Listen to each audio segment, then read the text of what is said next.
Hello, everyone, and welcome to our webinar on the ethics of investigation with Robyn Walsh. I'm Beatrice Rail. I'm the Religious Studies Editor at Cambridge University Press. I've had the pleasure to work with Robyn on her book, The Origins of Early Christian Literature, which was recently published. And Robyn is here today to discuss one of the topics in her book and answer your questions about it. She will speak for about 30 minutes, and then we will open up the virtual floor to your questions. Throughout the webinar, I'd like to invite you to submit your questions using the Q&A button that you will find on the toolbar at the bottom of the screen, and I will read out your questions to Robyn. But first, I would like to introduce our speaker. Robyn Faith Walsh is a just tenured associate professor of New Testament and Early Christianity at the University of Miami in Coral Gables, Florida. Her most recent publication is, as I've noted, The Origins of Early Christian Literature, Contextualizing the New Testament Within Greco-Roman Literary Culture, which was published in January of 2021. An editor at the Database of Religious History, her articles have appeared in Classical Quarterly and Jewish Studies Quarterly, among other publications. And she is currently working on her next book called Popularizing Jesus, the Gospels as Roman Literature. So Robyn, over to you. Thank you so much for having me. I'm really looking forward to our conversation. As Beatrice noted, I'm going to speak for a few minutes and then open up for questions. And I'll keep things not brief, but a little bit general to give you a landscape of what I want to talk about today. And I think our questions might open up some more avenues of investigation. Now, when this was publicized, it was sort of publicized in two keys. One was that it would be, again, in part about my book and some of the themes in the book, but also this idea of ethics of investigation when it comes to other disciplines like archaeology. So what I want to do today is talk about my book and an archaeological piece or an article I wrote about an archaeological site a couple of years ago for Jewish Studies Quarterly, because I think there's a significant amount of overlap between these two case studies that open up a greater conversation about, as we've titled this talk for today, the ethics of investigation. So there are two theses that I'm going to really put forward today. The first is that whenever we do any kind of investigation of the past, and of course, in my case, Greco-Roman antiquity or the ancient Mediterranean, we shouldn't take anything for granted in any of the methods or theories that we adopt, or even the kind of history we think that we're doing. We want to retrace our steps, particularly those layers of investigation that are on top of what we might consider the origin of whatever we're investigating, before we even go delve deeper into what we think is our primary object of study. So let me give you, as I say, a couple of examples here. I'm going to screen share just a quick. Can you see that okay? Yep. Excellent. Okay, so let me first, this feels indulgent, but let me talk about the book for a moment. So the premise of my book, The Origins of Early Christian Literature, was really twofold.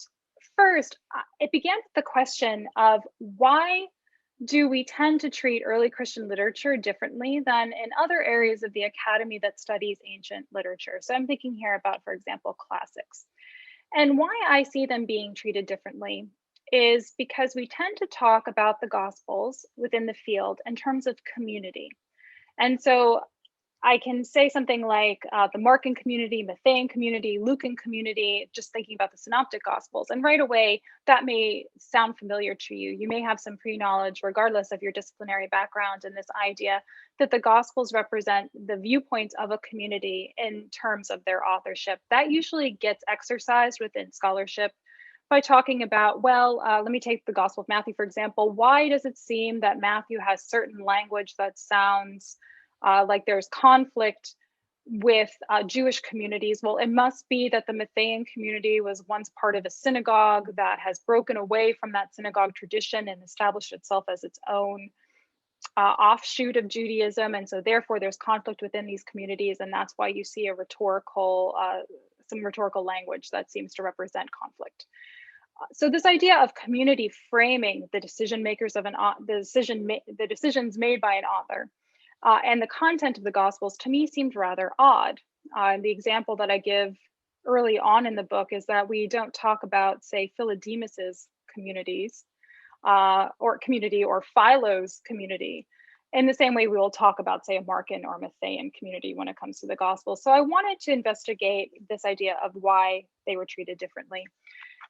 And I came up with a couple of reasons, but one reason I came up with, or one thing that I discovered in the course of my investigation into this, is that in terms of the history of interpretation of the Gospels, there's a tendency for us to rely on the theories and methods of our predecessors in the field, including those from German German Romantic era. You can see here my second chapter is on the Romantic Big Bang.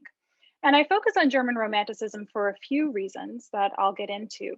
But Romanticism continued to seem as if it loomed large in some of the presumptions we made about the Gospels. And I think that this is due in part, and I postulate this in the book, that there is a tendency within Romanticism to think of authors in communal terms. And so you may have heard of the Romantic genius or the Romantic poet, but this idea of the poet who is able to represent the thoughts, the feelings, to be a representative of an era, of a people, of a folk, kept coming up. And this is the same era in which the New Testament or the critical study of the New Testament arises. So these parallel tracks really spoke to me as a potential quote unquote origin for some of the methodologies that I was finding peculiar. One of the quick examples I can give to really crystallize this is the Grimm brothers. So many people have heard of the Brothers Grimm. If I'm right, Beatrice, you're actually related to them, not to reveal too much, but I see the nodding. Okay, so they loomed large as well in the Romantic era as a representative of this exact methodology that I'm describing, that there are stories, oral traditions of a people that can be passed down and then eventually written down by someone who's a literate spokesperson. That parallel to me just seems so stark to what we were describing as the historical process of the gospel writers. I could not ignore it. And it also seemed to me to encapsulate some of the desires that you can see among scholars to retrieve the oral tradition and the historical of these early Christians, because they may represent earlier and earlier layers of oral tradition back to Jesus. And so I started to scrutinize this, and the book proceeds from that chapter to reimagine what early Christianity may have looked like if that model is faulty. Because what we know about ancient authorship is that authors were often elite. And by that, I mean socially elite. They didn't necessarily have to be financially elite. There are many enslaved persons in the ancient Mediterranean world, for example, who are literate, but obviously don't have the same social capital that somebody who's a freed person would have. But generally speaking, to have the means, ability, leisure time, education to be someone who could read and write in a meaningful way in antiquity dictated that you were relatively elite or a social elite.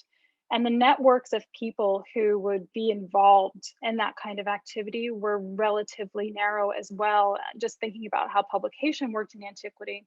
So the book proceeds to question, what would it mean if our ancient authors of the Gospels were actually elite persons in the ancient Mediterranean, and that their most formative community was not a presumed Christian community, a cohesive, bound Christian community that seemed to be self-evident or assumed in our scholarship, but actually a network of elite literate producers. Now, a couple of reasons that I think that methodology of the Christian community may have persisted, in addition to this idea that at the time there was a discipline of looking for the lost oral traditions of the folk, is that there was also an idea emerging within German Protestant circles, again, where the critical study of the New Testament really emerges in terms of a discipline as well, that Rome was very decadent, especially ancient Rome. Now, I can't deny that there is also some language at this time that's political about the Pope and Rome from the 19th century, especially in Protestant circles. I think there's overlap there. But this idea that the Romans were these decadent people seemed to agitate against the idea of the primitive, quote unquote, Christian as well. You know, these huddled masses of people who are trying to persist in their understanding of Jesus as the Messiah. And so this divide, this conceptual divide that I saw throughout scholarship, I think has contributed to this idea that the community model was self-evident, even though I think it required revision. And then I mentioned a few times the academy and the emergence of this discipline of the critical study of the New Testament. And this is the time when within the academy, as it begins to build, you don't have the same disciplinary boundaries that we have today. So certainly someone who's studied antiquity or history might not be within, say, a religious studies department or what we might consider a classics department. That idea of classics was really expansive. So the same methods you would use for, say, claiming German folktales or reclaiming German folktales and discerning that oral tradition might be the same method you then apply to the New Testament. And the same scholar would be well within their rights to delve into those kinds, across those interdisciplinary boundaries, what we would consider boundaries that were not the same boundaries that we had back during the German Romantic era. And so I also want to point out that we're not that many generations away from that German Romantic era in which the critical study of the New Testament emerges. One of my own professors was a student of Bultmann.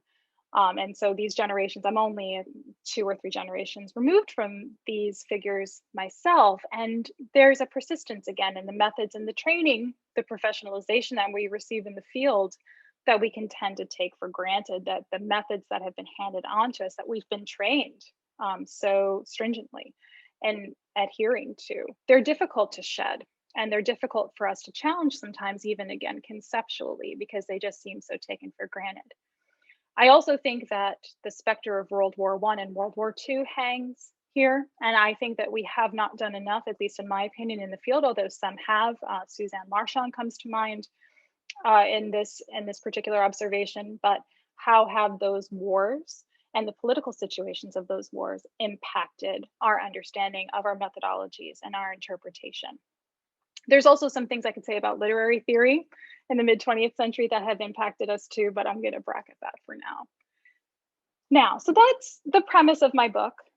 And in terms of ethics of investigation, one way that I have tried to challenge some of our presumptions, or at least offer up the question of why do we do things the way that we do when you look at the broader academic field. Now, let me turn to archaeology for a minute and another project that I've worked on in the city of Elche. Elche is a seaside village near Alicante. And so I have here a map to give you a little bit of an idea of the landscape here, or the geographic landscape. And let me skip ahead for 1 second. Here we go. And I studied a site there because I was looking into diaspora communities, Jewish diaspora communities in late antiquity.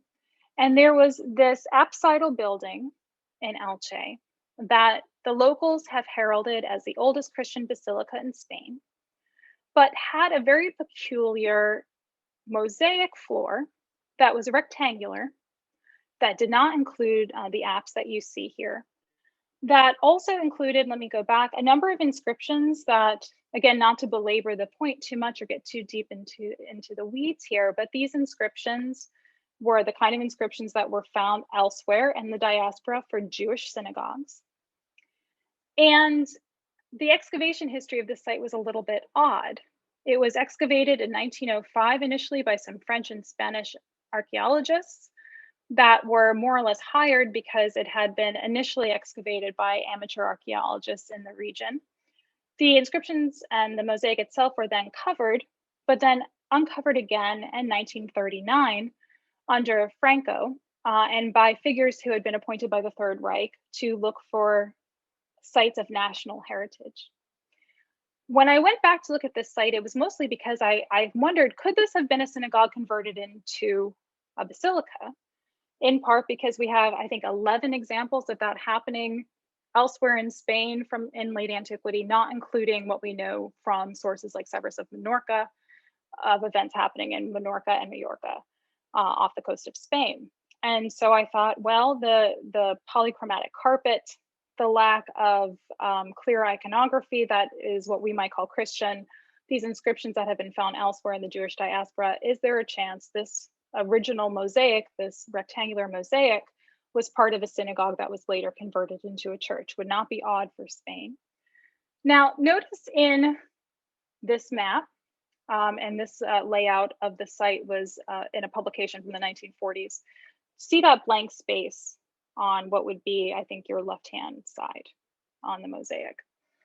When I actually went to the site, again, here are just a few photos. This is what remains. So this is a view from the apse. When I went to the site, I noticed there is actually a mosaic where that blank space is on the map. And so if we were in a classroom, I would do a long pause and force you to describe what you see in this mosaic, but I'll jump to the chase. I want to direct your attention to this area of the mosaic. What does that look like? I'll do a pregnant pause there.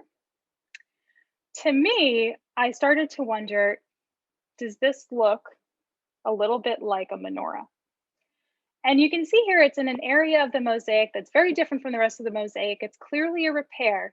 So I don't want to do too much insinuating when I say, well, there was that blank space on that other map of the mosaic floor from the 40s. It's clearly an area of repair that is most likely post-dates the original excavate or the original composition of this mosaic floor.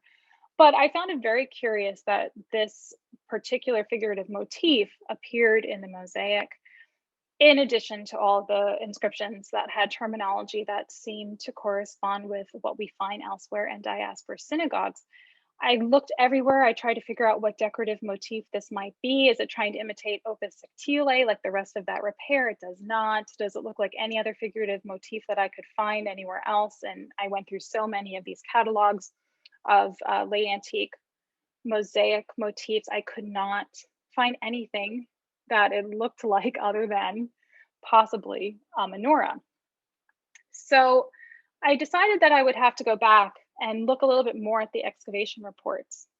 And I just will say that the excavation reports themselves, it was very, very difficult to ascertain exactly what was going on with the site. Again, it was uncovered in 1905.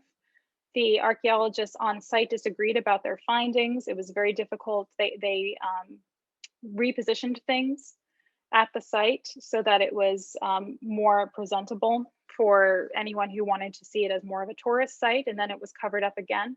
When it was uncovered during the era of World War II, the foundations were relaid. So I can't tell anything about the original excavation other than to go back to those incomplete 1905 reports. And so it was just very, very difficult for me to ascertain exactly what was going on with the site. So I did have to go back and exactly what I've been talking about, figure out these layers of interpretation. What were the assumptions going into this site by those who initially excavated it and those who uncovered it again? And what might have been in terms of their presumptions about what kind of history they were looking at, what might have been the presumptions that they brought in to that activity, to their excavation activity.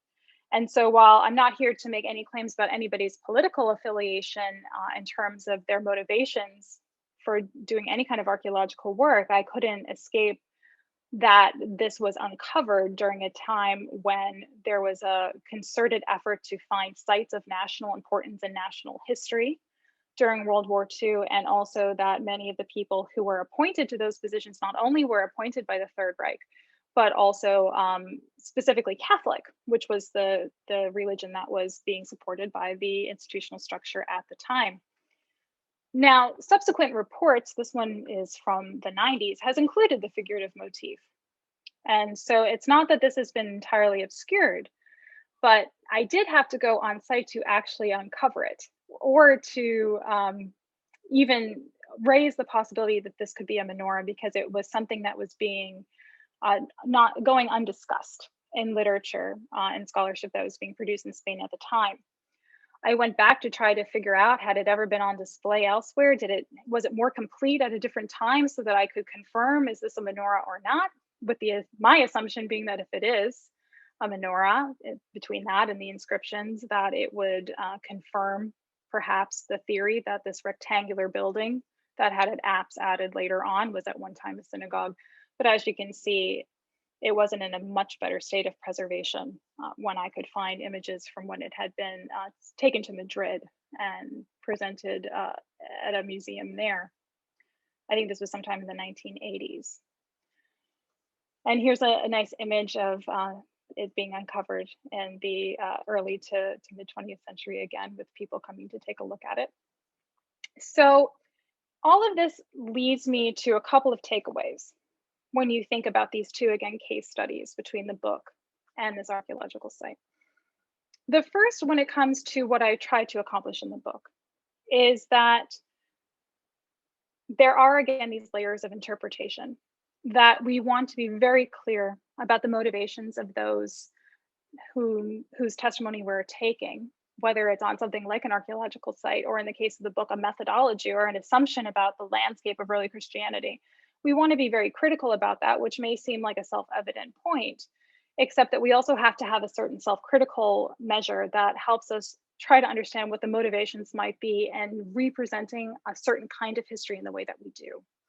In the case of early Christianity, there is certainly a concerted effort to try to retrieve as much as we possibly can about these early Christians, because we're in an unfortunate situation that our earliest written accounts are post-war.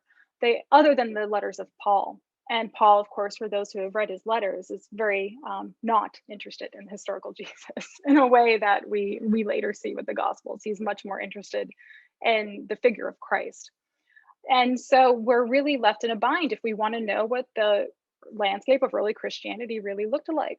But if we assume anachronistically that the cohesive communities that we see in the 2nd, 3rd, 4th century pertain to the first, and divorce that from what we know about authorship practices in the 1st century anywhere else in the ancient Mediterranean and West Asian contexts, then there's something going on there that we have to look at. And if it is our desire to retrieve the historical Jesus, if it is our desire to locate oral tradition, are the methods of the 19th century the ones that we really should be using, and are those the voices that we want to find?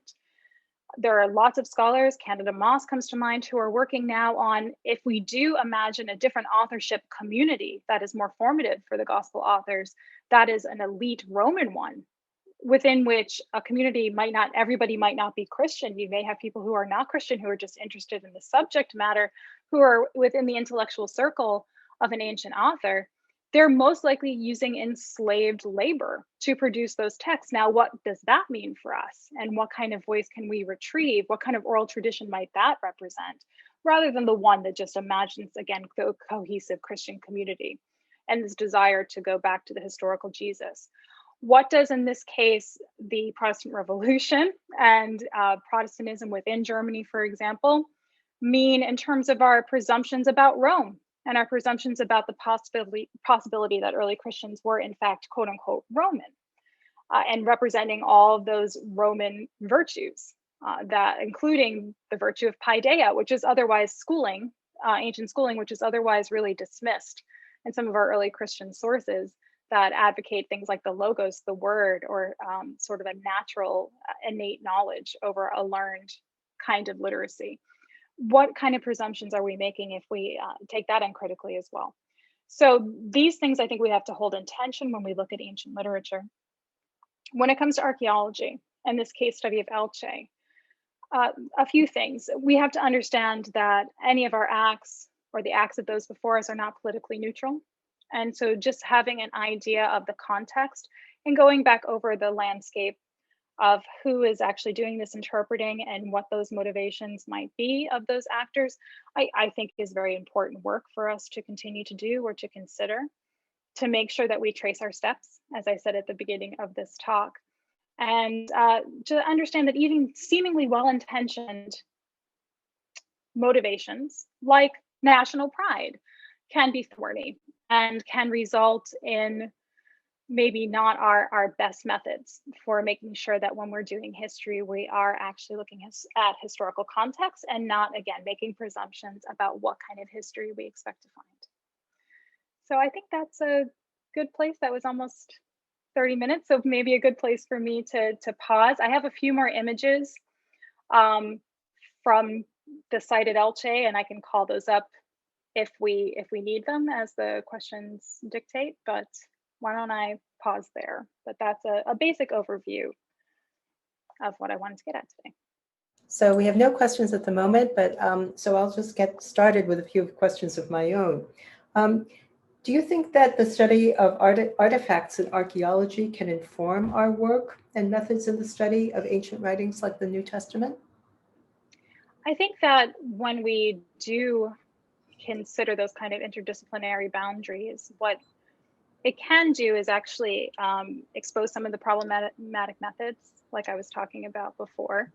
I was saying before this to your lovely assistant Joyce that I wanted to be sure. I just want to be clear. I can't speak to any of the motivations or political leanings of anybody that I'm speaking about in this context, but I can observe some of the professionalization methods and some of the political affiliations, if they're personally professed, of some of the people that I study in the book and who are involved in that archaeological site. And certainly you can see how some choices were made that you might want to then lend the conclusions to greater scrutiny. And so it's quite easy when you say, well, the Third Reich appointed someone to excavate sites of national German heritage, like Aryan heritage and Spanish heritage. Why that one's pretty easy. When it comes to the New Testament, it's a little bit harder.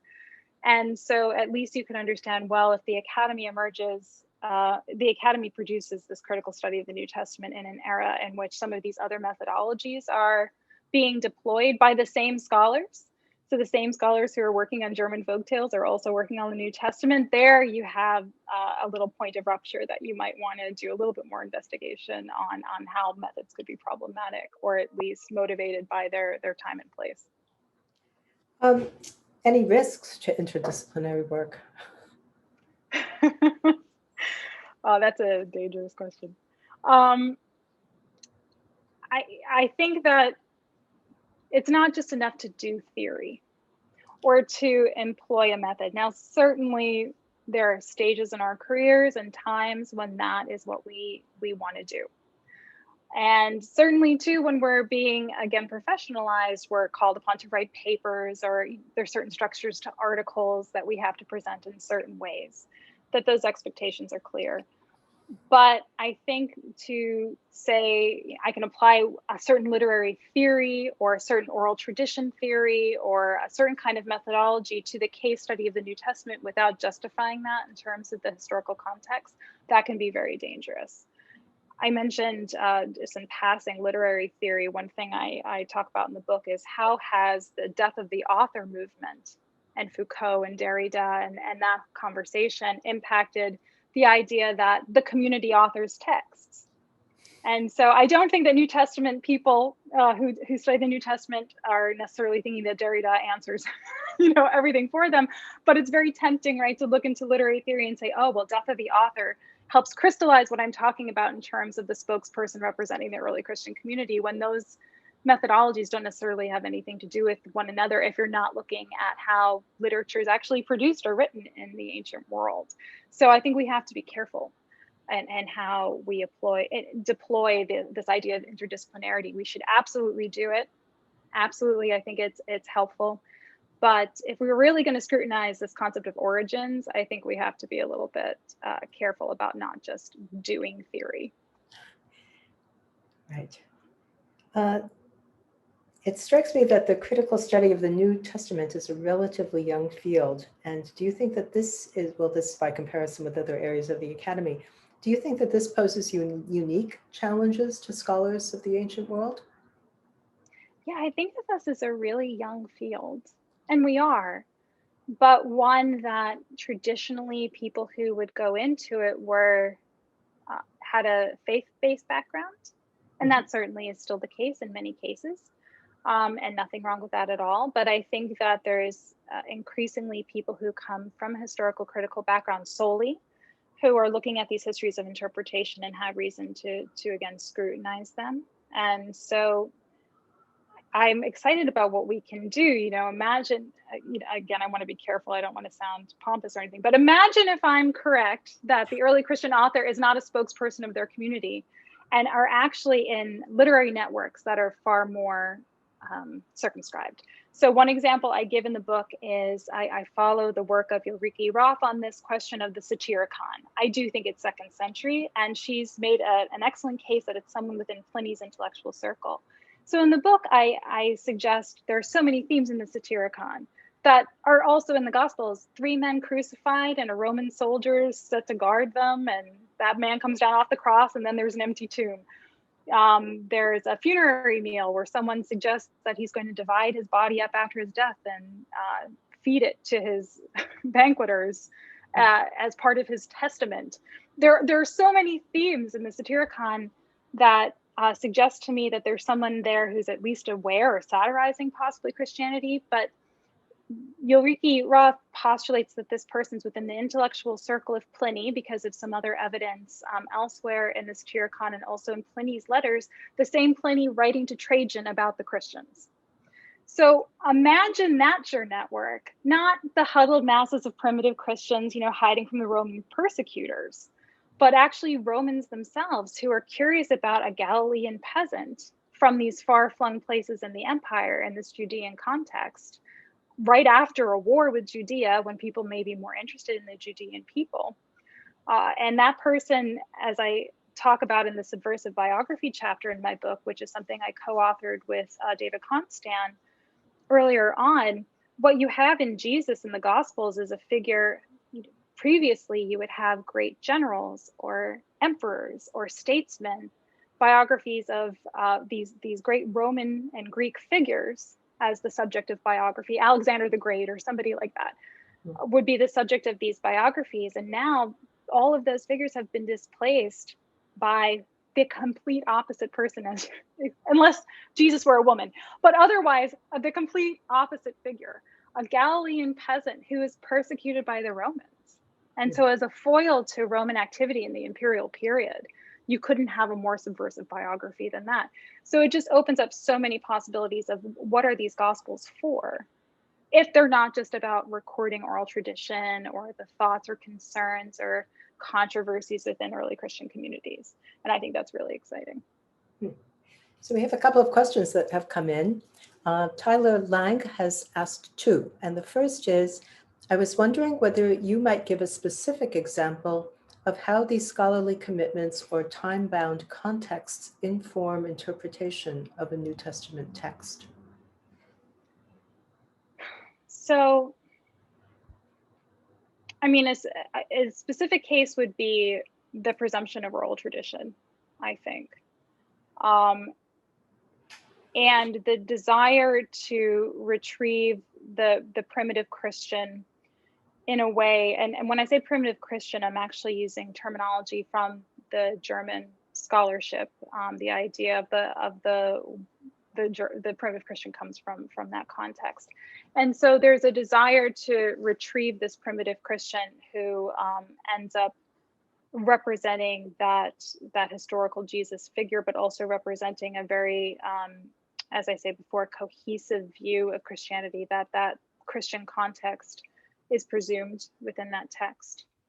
And so to rely on oral tradition theory, which in other fields is really considered a relatively speculative prospect, but one that, again, within a German Romantic context, was very much the en vogue kind of interpretive framework. I think that that's a pretty concrete example of a presumption that has really impacted how we presume to read the Gospels. And then other than that, actually, the Satyricon example I just gave, where we also presume, I mentioned before, that the early Christians couldn't themselves also be Roman in a strict sense. There's a presumption, I think, in scholarship that it's a one-way street, that the early Christians, increasingly scholars have recognized, are using philosophical terminology. They're using Middle Platonism. They're using references to Stoicism. They're using references to all kinds of elite literature of the age. That's nothing new. But what's a little bit new is to say to ourselves, well, are the Romans reading them? Because if you open up any Loeb Classical Library edition for texts that much later in antiquity seem to have some acknowledgement of some Christian themes, usually you'll see somebody say in the introduction, well, but they couldn't possibly have been reading this literature. people outside of Christian circles wouldn't be reading this stuff.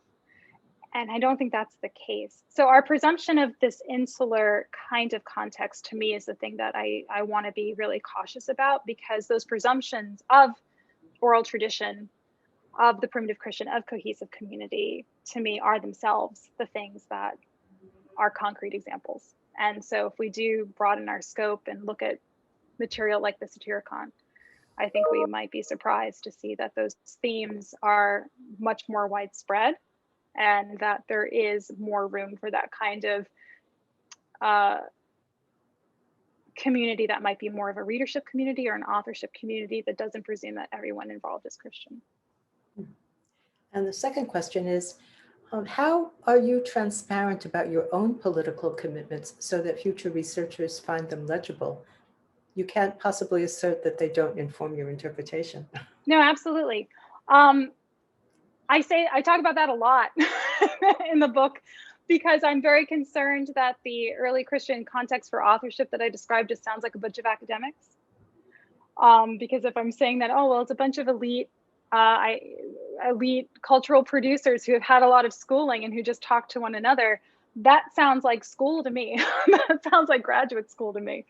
And so I wanted to really scrutinize that, which is why I think that work by those like Candida Moss is so important, because they're taking this in another direction, or a further direction from where I've been able to take it, which is to say, but there would be enslaved persons involved in this process. And what does that mean? I still in some ways presume solitary authorship in a way that I probably shouldn't have, that I do think is probably inspired by, or at least I should have nuanced it. But I think, ends up, I try to be really self-critical about it, not looking too much like I was just talking about graduate school and making all the gospel authors graduate students. But I do think it's something that, people should take me to task for sure, or scrutinize. But at the end of the day, the way that I describe authorship and publication practice in the ancient Mediterranean is what it is. This is what we know from a variety of sources.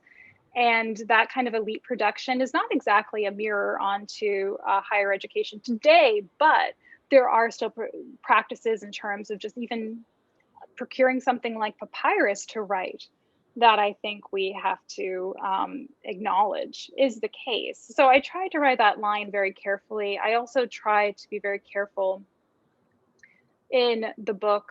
I have in my preface material discussing, I would rather not acknowledge, again, certain political affiliations of other scholars, but I only do so when I have to for the purposes of investigation. The other thing I do too is, and maybe this is a gendered statement, I'm not sure, but I didn't care to go after individual scholars specifically and tear apart their arguments. I tried to make a more broad, I don't like to do that in general.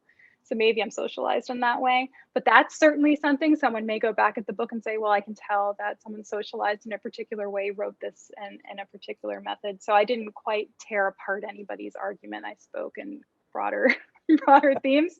So I tried to be aware of those things, absolutely. When I was writing, including my own background in Catholicism. I went to a convent school. So I had my own religious background to contend with when looking, whether it's at texts or archaeological sites, to make sure I try to keep those things in check, but it's an excellent question. Okay, we have another question. Given the political thrust of the kingdom of God versus the Roman Empire, and the description of Jesus as the Son of God versus the emperors as posthumously divine and descended from Venus, is it possible to detect an elite Christian writer working against their social group? Against the Roman social group. Yeah. Yeah. Yes. And I think that's what makes Jesus as a subject really interesting. And it's something I'm exploring in this next book more, because you can, as a foil to the Roman Empire, Jesus as a figure does a lot of work. If you don't like the adventurism and colonization practices and more, foreign activities of the Roman Empire in terms of its attempts to hold on to empire, to encroach into new territory, then you can use Jesus as an example of, this Galilean wise man, miracle working peasant who is executed by the Romans as a foil to how bad the Romans are, right? Or if you're a fan of empire, it becomes a little bit like a morality play that, the Romans might have to stay in check, but there's an embrace of interest in these people and this, again, this far-flung area, more or less from the center of the empire, if you assume that it's Rome, in the Judean people themselves, in their holy books, in their scripture. Jesus becomes a teacher of those texts. Why was Paul successful? In part because he could offer his services as an expert in the interpretation of Judean text, right? So you have an emerging interest in these peoples who have been this territory in Judea that has been taken over by the Roman Empire as well. So there's both, you could see it in two different keys: an embrace of the empire in terms of it bringing more awareness of these Judean people, but also Jesus as a foil, again, to some of the less, shall we say, savory aspects of empire. So yes, you could totally, I think, see a Roman author taking what amounts to genres that are popular at the time, including things like paradoxography. People love kind of a Ripley's Believe It or Not about areas of the empire they've never been to, or think even of Herodotus, travel narratives. So you have folded into one kind of literature, some paradoxography, some historiography, a story about this Galilean peasant that again acts as a foil, the subversive biography, plus interest in Judean holy scriptures to begin with in the aftermath of a war that just took place. I mean, there's so much going on in that first century imperial context that is up for grabs, and you could, I think, understand an elite Roman tapping into that material and wanting to explore it, as this questioner mentions, possibly again a foil to empire. We have another question. This relates to one of the overarching points of your book and about rethinking the Christian community. That's community, the community context for the origins of the Gospels. Do you see parallels of this community inspired context in scholarship on later Christian literature? For example, I'm thinking about so-called Valentinian and Sethian Gnostic literature. So let me take a quick look at the question. If I understand this correctly, later Christian literature, it's difficult with later Christian literature because, oh, hi, Anna. I know the person asking the question. Hi, Anna. It's difficult because, and I think Anna probably knows a little bit about this too. There is a point when there is a community. And so I shift a little bit in my thinking here from the idea of what is the first century context in which these texts are produced and what might those contexts be? What might the motivations of an author be, say, again, within an elite literate context that doesn't presume some kind of Christian community? By the way, I think that these early Christian authors know some Christians, right? Or what we might call Christians. I'm not imagining that they don't know anything at all. They've heard about this somewhere. There is some oral tradition somewhere. There is some kind of Christian community somewhere. Whether or not that's the most formative is what I dispute, because I think authorship happens in slightly different context. But how these texts are then used later on within communities. And we know those communities are there because there's other testimony to them. That to me is a slightly different issue, but one that's incredibly important to avoid the kind of anachronism that I fear can happen when we are looking at the context of the production of what we call the Synoptic Gospels. So that's a line I want to draw carefully, whether or not too, with later Christian contexts, especially within so-called Gnostic groups, often the labeling of the Gnostic group happens from outside the group itself. And so I think there's a lot of work to be done there in terms of thinking about community cohesion, and also thinking about how texts produced with under certain auspices can be more nuanced in terms of imagining what kind of work those texts are doing in terms of representing a communal context or a collective voice. So I do want to make sure that I don't sound like I'm saying that we have to get rid of community as a category altogether. I do think that it has purchase particularly for later antiquity. So what I'm really disputing here is just what we've imagined for earliest Christianity. So to go back to the ethical piece in this talk, how can we read or evaluate the New Testament more ethically in light of your lovely talk today? Well, certainly I think we need to look at the romantic roots of the field and the history of our interpretation. And I think there's a lot to be done in terms of, I didn't get too, again, in the weeds today about some of these issues, but there are certainly issues of reclaiming Aryan history that also apply to the New Testament, and national identity, particularly in the wake of World War II, that apply as well to how the New Testament has been interpreted and deployed as an object of study. There's a lot of work that has to be done with some romantic thinkers to try to link the historical Jesus to a scope of Christian history that includes the German people, for example, yet dismisses Jewish people at the same time. There's a lot of discourse in the Romantic era of the Jewish people not having a homeland, so therefore not being a true people, unlike name your nationality from continental Europe at the time, right? Including the German people. And so this idea of wandering charismatics, for example, is something that I think needs revision.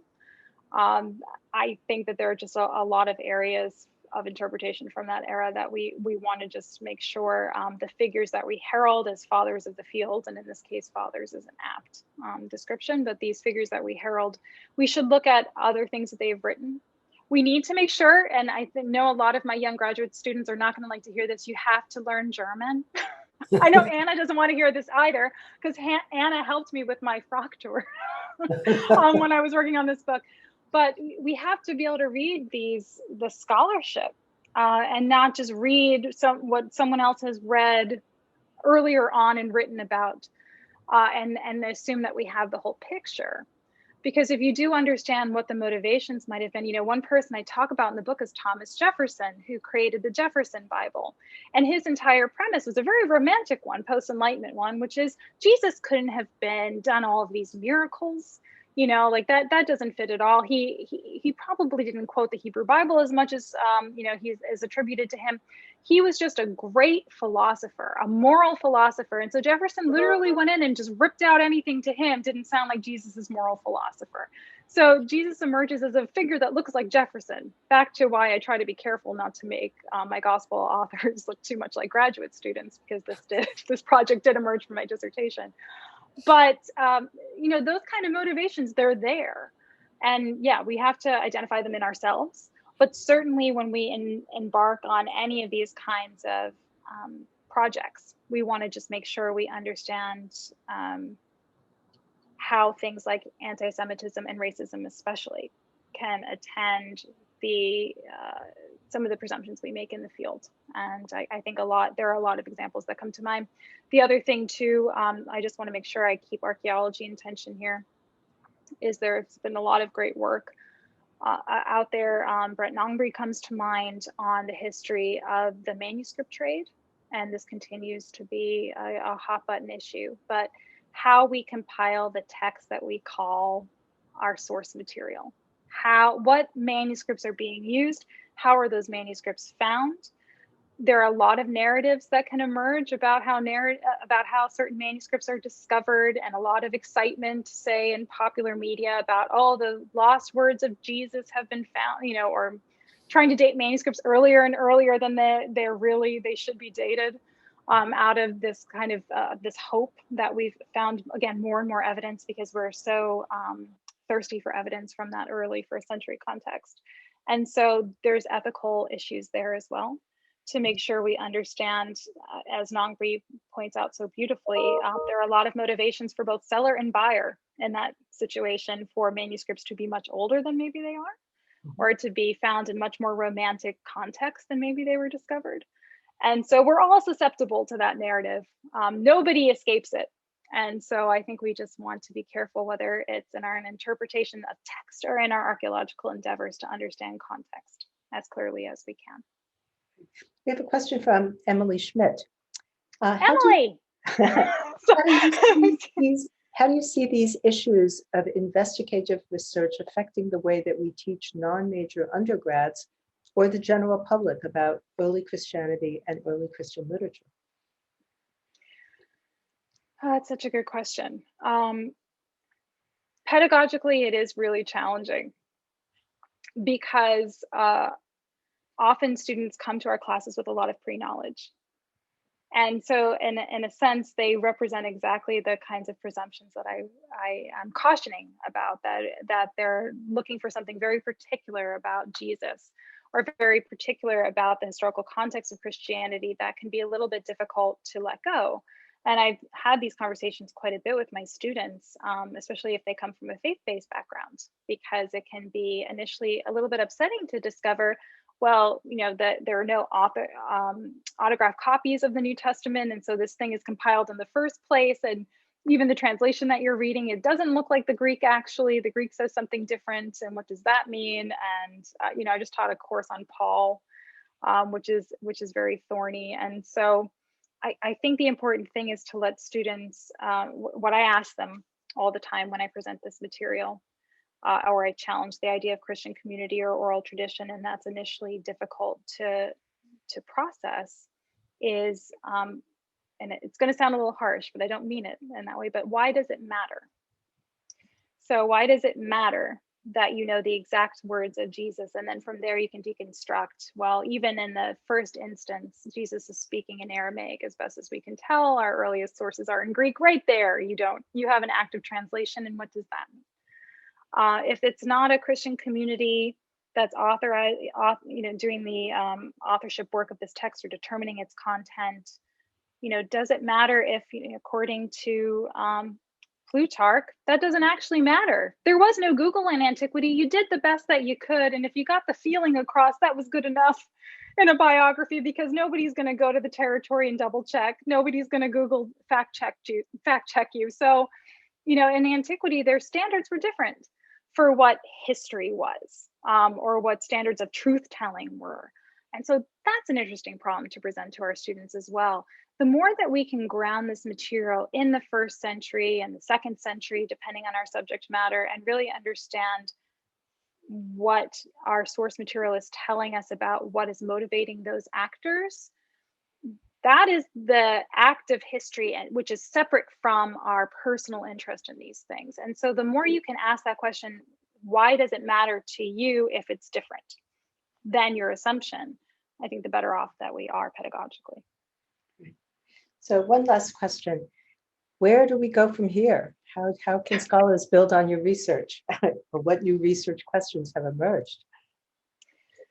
Well, not to give away too much, but the manuscript I'm working on now, I'm trying to do more of the work of, well, then who are these authors? If they're not in a strictly Christian community, then, because I didn't have room, I was spending so much time talking about German Romanticism in the first book, I didn't quite get to the subject of who are these guys after all. Again, guys meaning most likely men in this period. And I'm looking for more evidence of literature outside of Christian circles that may be satirizing the Gospels or satirizing Christianity, or show evidence of reading these early Christian texts, because that would be a much more normal process.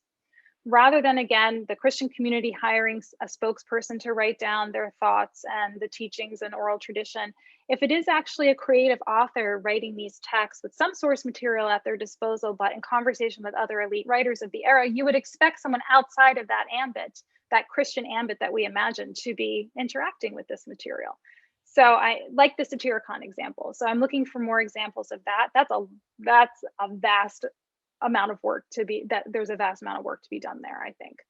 And there are some scholars like David Constant, Ilaria Ramelli, who have started to work on this, but these are not muscles we exercise in the fields of New Testament studies at all. And so it's really a lot of work to be done. What if Apuleius is reading early Christian literature? That would be, some people have speculated. There are a lot of texts that I could rattle off on the top of my head where I think there needs to be some reconsideration. So there's that.